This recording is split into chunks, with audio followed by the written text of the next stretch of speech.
ایک امیر آدمی رہتا تھا. اس کے پاس 19 اونٹ تھے. جب وہ شخص بڑھاپے کو پہنچا تو بہت بیمار ہوا.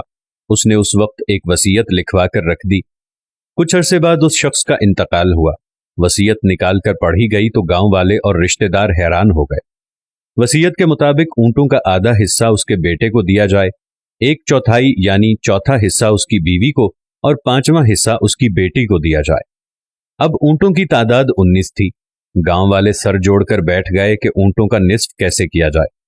19 اونٹوں کو نصف کرنے کا مطلب یہ ہے کہ ایک اونٹ کو کاٹنا پڑے گا.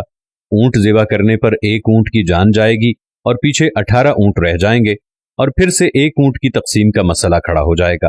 18 کا چوتھائی حصہ ہوتا ہے 4.5 اونٹ. اس طرح پھر سے اونٹ کو کاٹنا پڑے گا. گاؤں والے پریشان تھے کہ ایسا کون سا طریقہ اختیار کیا جائے کہ وصیت کے مطابق سب کو اپنا حق مل جائے اور کسی کے ساتھ نا انصافی بھی نہ ہو. اس بات کو کچھ دن گزر گئے. گاؤں کے سمجھدار بزرگ سر پکڑ کر بیٹھتے لیکن وہ منصفانہ تقسیم کرنے میں ناکام رہتے. آخر کسی نے بتایا کہ ساتھ والے گاؤں میں ایک عقل مند آدمی رہتا ہے، آپ اس کے پاس جائیں اور اسی سے فیصلہ کروائیں. اس شخص کو آخرکار بلایا گیا. وہ شخص اپنے اونٹ پر بیٹھ کر اگلے دن اس گاؤں پہنچا. اسے اس شخص کی وصیت دکھائی گئی. وہ شخص کچھ دیر خاموش بیٹھا اور پھر اس شخص نے عجیب بات کہی جسے سن کر سارے گاؤں والے حیران رہ گئے. اس شخص نے کہا کہ ان 19 اونٹوں میں میرا اونٹ بھی شامل کر دو. گاؤں والے اس کی بات سن کر سر پکڑ کر بیٹھ گئے کہ ایک اور پاگل آ گیا ہے. ایک وہ پاگل جس نے عجیب وصیت لکھ کر چھوڑ دی ہے اور ایک یہ پاگل جو دوسروں کے لیے اپنا بھی نقصان کرنے کے لیے تیار ہے. لوگوں نے اسے بہت سمجھایا کہ دوسروں کے لیے اپنا نقصان نہیں کرتے، لیکن وہ شخص باز نہ آیا. ان کی بات نہ مانی اور کہا کہ آپ لوگ صرف میری بات پر عمل کریں جو میں کہہ رہا ہوں بس. انہوں نے کہا جب آپ کو کوئی مسئلہ نہیں ہے تو پھر ہمیں کیا اعتراض ہو سکتا ہے بابا جی. چنانچہ اس شخص نے کہا کہ 19 اونٹ اور میرے والا ایک اونٹ ملا کر 20 اونٹ ہو گئے. اب وصیت کے مطابق آدھا حصہ یعنی 20 میں سے 10 اونٹ بیٹے کو دے دیے جائیں.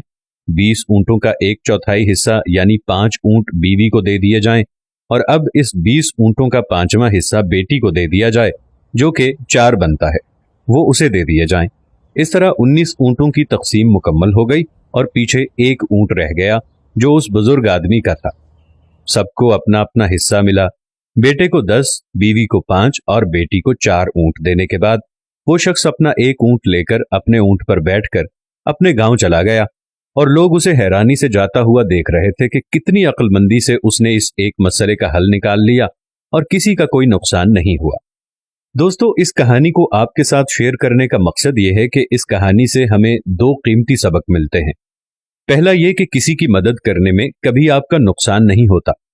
اگر آپ کسی کی مدد کرنے میں کوشش کرتے ہیں، سرمایہ لگاتے ہیں، وقت لگاتے ہیں تو آپ کا وہ سرمایہ اور وقت کچھ بھی ضائع نہیں ہوگا. دوسرا سبق یہ ہے کہ اس دنیا میں کچھ بھی ناممکن نہیں. کوئی ایسا مسئلہ نہیں جسے حل نہ کیا جا سکے. زندگی میں ایسا ہوتا ہے کہ ہمیں کوئی مسئلے کا حل نظر نہیں آتا. ہم جلدی ہار مان جاتے ہیں، حالانکہ وہاں راستہ ضرور ہوتا ہے. بس ضرورت ہے اس کو الگ نظریے سے دیکھنے کی.